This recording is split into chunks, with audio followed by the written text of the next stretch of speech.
Hello students.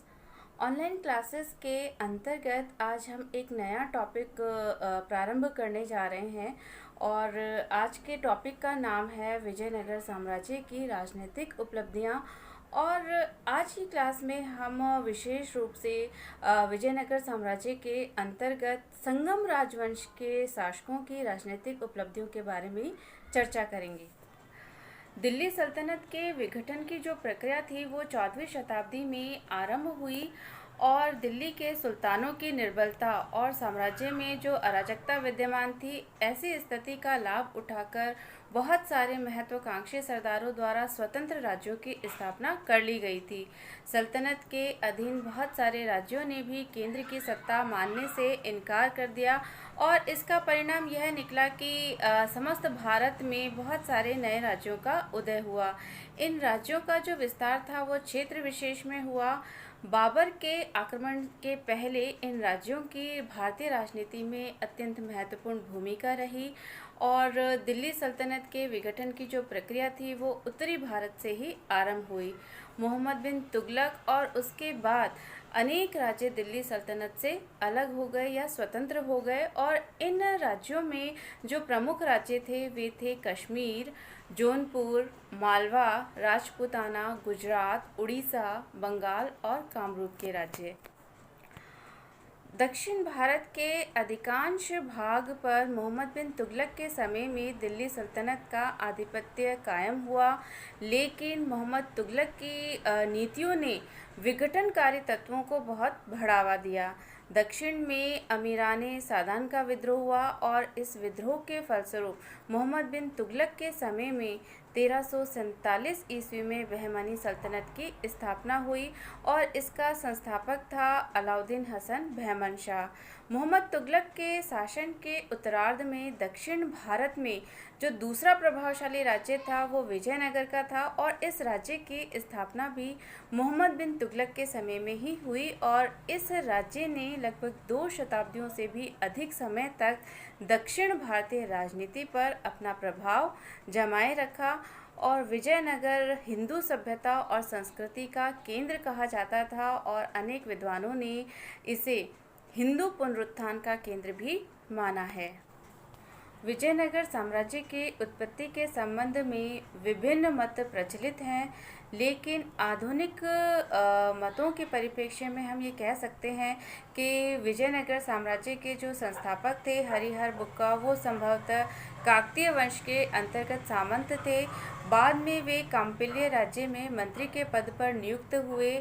जब 1328 ईस्वी में मोहम्मद बिन तुगलक द्वारा कांपिल्य को रौंद डाला गया, तब इन दोनों भाइयों को भी बंदी बनाकर ले जाया गया और इन्हें इस्लाम धर्म ग्रहण करने के लिए मजबूर किया गया।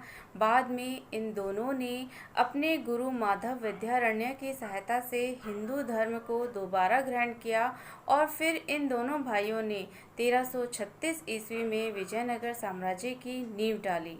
विजयनगर का जो शाब्दिक अर्थ है वो है जीत का शहर और इस नगर को प्राय मध्य युग का पहला हिंदू साम्राज्य माना जाता है। 14वीं शताब्दी में उत्पन्न विजयनगर साम्राज्य को मध्य युग और आधुनिक औपनिवेशिक काल के बीच का संक्रांति काल कहा जाता है। इस साम्राज्य की स्थापना 1336 ईस्वी में दक्षिण भारत में तुगलक सत्ता के विरुद्ध होने वाले राजनीतिक और सांस्कृतिक आंदोलन के परिणाम स्वरूप हुई और इसकी जो स्थापना की गई वो संगम पुत्र हरिहर और बुक्का द्वारा तुंगभद्रा के उत्तरी तट पर स्थित अनेगौंडी दुर्ग के सम्मुख की गई।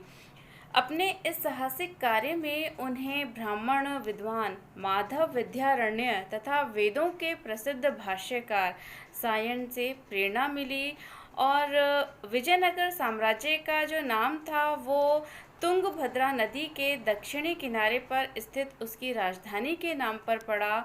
उसकी राजधानी विपुल शक्ति और संपदा की प्रतीक थी। हरिहर और बुक्का ने अपने पिता संगम के नाम पर संगम राजवंश की स्थापना की।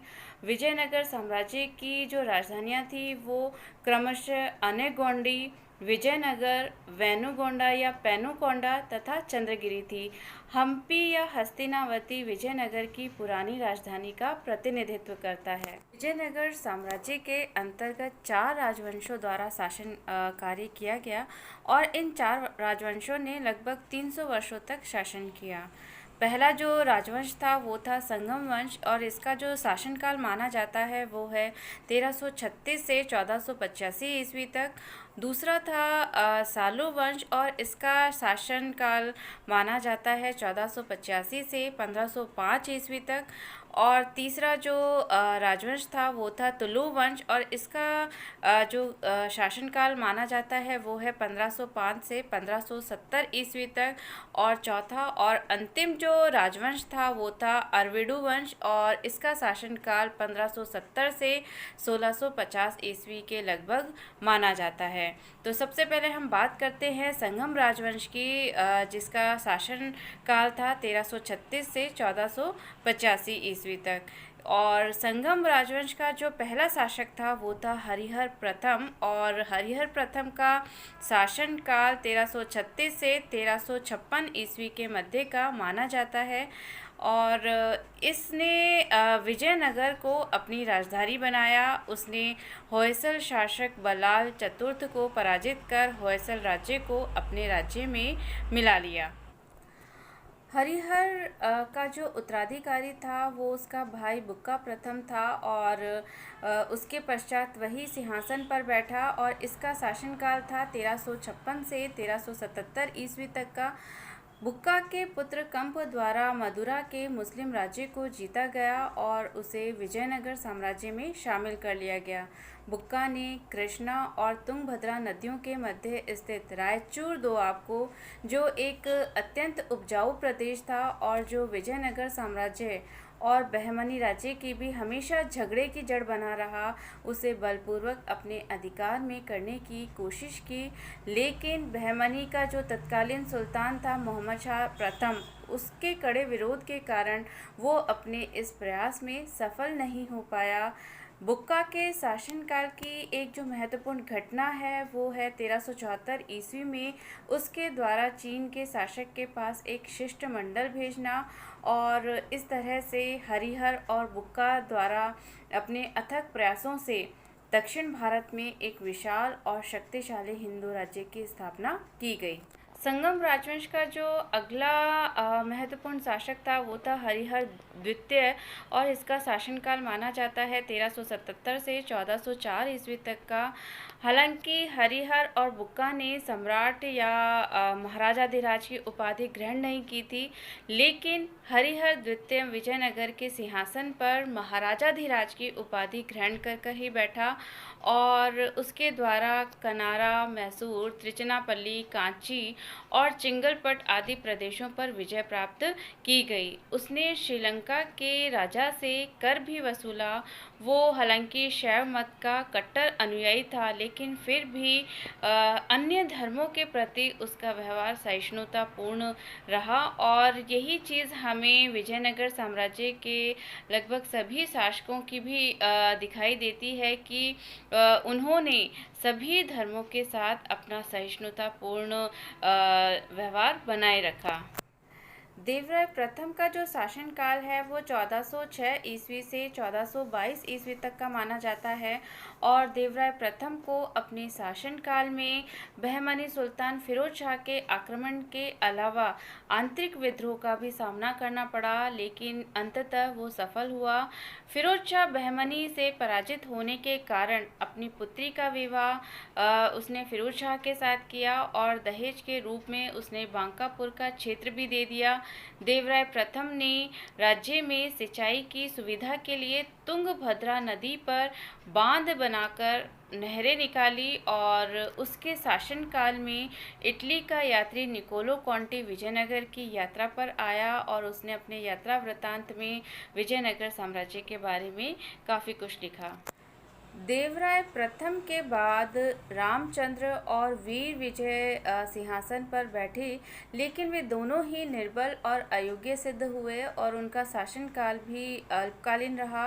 वीर विजय के बाद देवराय द्वितीय सिंहासन पर बैठा और यह संगम वंश का महानतम शासक माना जाता है और इसे इमाड़ी देवराय या महान देवराय के साथ प्रौढ़ देवराय भी कहा जाता है। अपने पूर्ववर्ती शासकों की तरह ही देवराय द्वितीय को भी बहमनी सुल्तानों के साथ संघर्ष में उलझना पड़ा।